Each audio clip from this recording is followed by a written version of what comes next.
and I'm gonna just jump right into the content. You already seen the intro. I won't do that again. But again, I don't know why the system just bam crashed.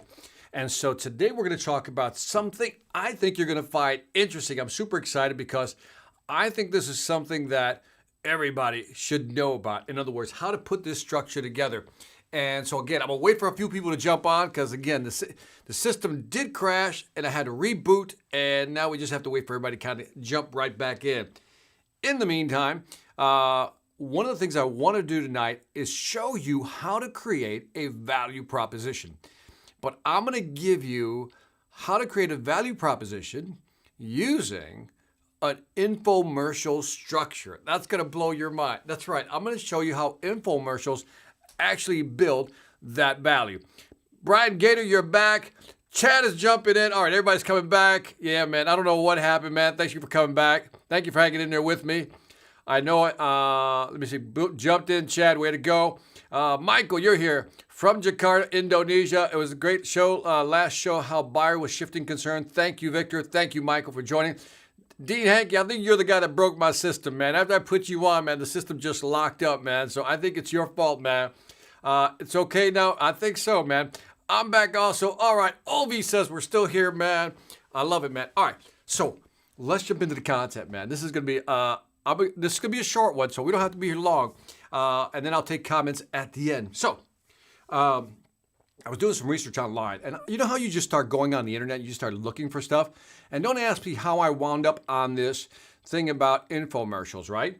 And there was just an interesting article about infomercials and how infomercials are structured. And when I saw how they were structured, I started laughing because it was like, this is brilliant. If you look at the structure of an infomercial, it is the ideal structure, if you understand the structure, for building a value proposition. And not only building a value proposition, being able to share that value proposition across your company. So again, I know what some of you are thinking.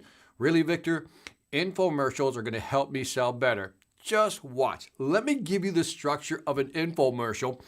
4 steps. Just pay attention. I'm telling you, it's good stuff, man. It's good stuff. All right. So now think of an infomercial. You know, you wake up at 2 or 3 in the morning, right? And you turn on the TV. Next thing you know, you're watching an infomercial, right, at a hotel.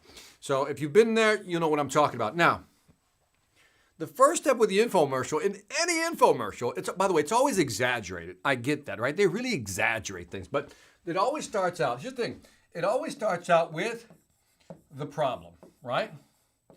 So it always starts out with a problem. So for example, let's say that, I don't know, you need to get in better shape. That's your problem. You want to get in better shape, so that's your problem. Here, let me change colors here. And maybe I'll put this in blue. You want to lose weight, okay? That's the problem, right? You want to lose weight. Now, the infomercial then comes back. Step 2 in the infomercial is, once you have the problem, that's the problem. They'll start out at having a hard time losing weight, feeling that you can't lose weight, whatever it may be, all these wonderful things, and they show you, just trying to lose weight, and you can't. And then, here's the tricky part, and I think this is the coolest part. Then, in the infomercial, they give you the ideal solution. Just wait, it's good. Then there's the ideal solution, right? The ideal solution. What would be the ideal solution? Let me see, put that color there. The ideal solution was, what if you could just go to the gym, right? And you can go like 5 times a week, right? Maybe spend, 2 hours, working out and working it all out, right? Getting in there, working it all out. That's the second step of an infomercial. Then the third step, this is the genius part. This is the genius part. First, they tell you what the problem is. Then they give you the ideal solution. Then they give you, this is the problem. I'll just put the problem with the ideal solution.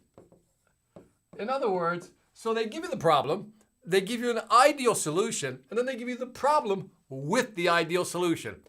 So what's the ideal solution? Well, the ideal solution would be to get a what? Maybe a gym membership, right? Let's go back to blue.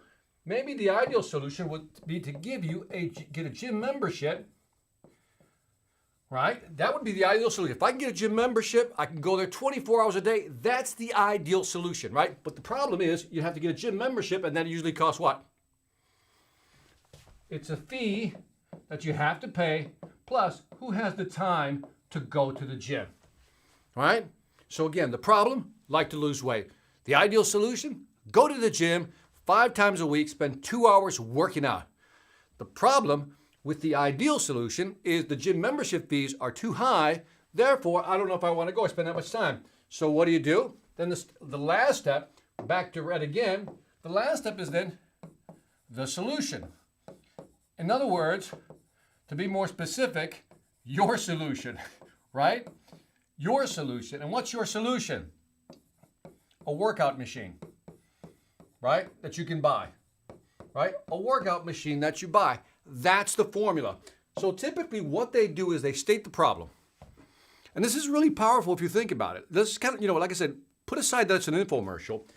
And if you just walk it through, like how would you, as you're listening to me talking about this, how would you use it? If you had to define the problem for your customer, how would you write the problem? How would you write your problem? Like, Mr. Customer, here's your problem. And then you're going to get them the what? You're going to talk about the ideal solution, right? And then once you give them the ideal solution, this will be great if you have this. Then you have the problem with the ideal solution, right? And then you have your solution. That's it. That's an infomercial waiting to happen. What if you could write this out for your business? For example, think software. The problem is you're not able to manage all your contacts. Now, the ideal solution would be to buy a large enterprise platform. The problem with that is, one, it's too expensive, and I would have to retrain everybody, and we just don't have the time to really deploy that. So what's the ideal solution? Yours. What we offer is this. And when I saw this structure, I just thought it was brilliantly simple. Because think of anything. I mean, we've all seen the one with the juicer. Remember the juicer? The juicer, right? So what did they do? What's the problem with the juicer? With the juicer is, you know what? You're eating too many processed foods, right? You're eating too many processed foods. Burgers, stuff that's processed, too many preservatives, whatever it may be, right? So you're eating processed food. What's the ideal solution? Well, the ideal solution would be to buy, do some veggies, get some fruit, and then maybe, juice that, right? Right? What's the problem with the ideal solution? Well, sometimes you have a blender at home, and the blender's big, right? And it's also messy because it's big, right? That's how they do it. It's messy because it's big. And also maybe it kills the nutrients when it's blending. In other words, it kills all the good stuff, right? What's your solution? I don't know. I'll call it the micro blender, right? Which is a small one that actually leads to your solution. And I just wanted to share this with you tonight. This is like all of my sales after dark because I think this is just brilliant. Now, my question to you is, what do you guys have? How would you use it? Put something in the comments, comments rather. How would you use that? Because here's what's interesting. This is really a value proposition. But if you go through this exercise, what's interesting, it makes you clarify your thinking in terms of why are you different? And if you had to create your own infomercial for 60 seconds or 2 minutes, right? How would you write the script out? What would be the problem? So now you state the problem that your customers typically have. Then what would be the ideal solution? If everything was good and you had all the money in the world and you had all the time in the world, what would be the ideal solution? Then talk about the problem with the ideal solution, and then obviously then propose your solution. So this structure is simple in the sense that it allows you to kind of organize your thoughts, but it really it challenges you. And it asks you, do you really know what your value proposition is? And this little script is all about positioning your value proposition. So, love to hear your thoughts. How would you use it with your business? Don't be afraid. Give me something. What do you guys got? Let me get rid of some of these comments here, and I'll see some. Let me get rid of these notes. These comments. I got Dean Hankey back again. Yeah, I'm good breaking stuff like sales records and bad beliefs, and Norm for generating massive results for mountain family of implementers, proteges. That was a lot of stuff, Dean. I don't know if I got that, man. But anyway, on the infomercial side, you get it. Big problem, ideal solution, the problem with the ideal solution, and the solution. Simple, brilliant, right? Scott, I'm with you on this, man. This is really, imagine getting together with your sales team or your people and asking them, could you write out an infomercial using this structure? And I think a lot of people would struggle with it, right? Because they'll go, what is our value proposition? Why are we different? And what problem are we trying to solve? So that's all I have for tonight, man. Again, I apologize for the system going down, but let me know what you think of this strategy. And if you're watching this on the replay, in the comments below, why don't you write how you would structure it for your business? So write out, again, the problem, the ideal solution, the problem with the ideal solution, and then how your product actually solved that. Put that down in the comment. It's a simple formula that you can use. So again, let me see. I can use these steps. Chad says, let me see. Chad says, I can use these steps when I loop back into the presentation to reiterate the value of the product or the service that I'm selling. Yeah, I think you can, man. I think you can use this in your presentation. By the way, this could also help you structure a presentation if you think about it, right? Because, instead of just talking about your company and how great you are, you begin by defining the customer's problem, right? What is the client's problem, right? The client's problem is this, right? That's the client's problem. And that's usually a great way of actually starting that conversation. Define the client's problem. Step number 1, define the problem. And then be forthright. Look, Mr. Customer, the ideal solution would be all of this. If you had this much money plus this much time, that would be the ideal solution.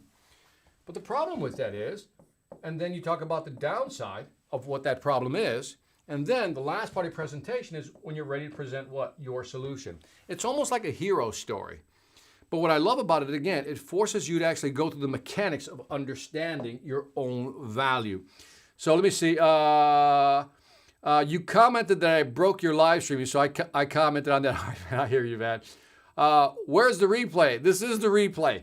So we're still on the actual thing, man. So if you're watching it on the replay, that's what I mean. If you watch it later on, again, that's what I mean. It's brilliant. I'm thinking how to put it together for consulting for small, medium businesses. See, this would be interesting to ask. If you're a consultant and you're talking to small companies, OV, I would ask them, I said, look, if I give you this structure, these 4 lines here, fill it in and watch them struggle with it. And I think that would be a great exercise, but also a great aha moment for a lot of companies that they say, you know what, I really don't even understand my own value. TJ says, oh, this is what I prepared yesterday. The problem with my prospect was tax issues, and our company can help them with it since our offer can help them to get a tax-free employee benefit, right? And again, if it's tax, here the problem, Mr. Customer, is, you have some tax issues. That's the problem. The ideal solution is to hire 20 lawyers to actually fix this problem. There, you can do it. Now, the problem with the ideal solution is that they're too expensive, they're going to run up the bill, and they're going to treat you like a large company, and you really are overpaying. So here's our solution, and do it that way. So that's one way of looking at it. Dean Hankey, what do you have here? Love the KISS approach. Also, keep it simple, right? Stupid. Infomercial. And again, it's a real simple, your final perfect solution. Again, let me know what you guys think. Write your comments down there below. And again, this was a short sales after dark. And I don't have anything to say. I know the debates are going on right now. People want to get offline. I get that. And on that note, I'm going to let you guys go. When you get a chance, as always, check out the Sales Velocity Academy. But more importantly, check out my Sales Influence podcast. I'm adding some great interviews and some great content almost on a daily basis now. So if you haven't checked out my Sales Influence podcast, please do so. And on that note, this is Victor Antonio signing off, always reminding you, selling ain't hard when you know how.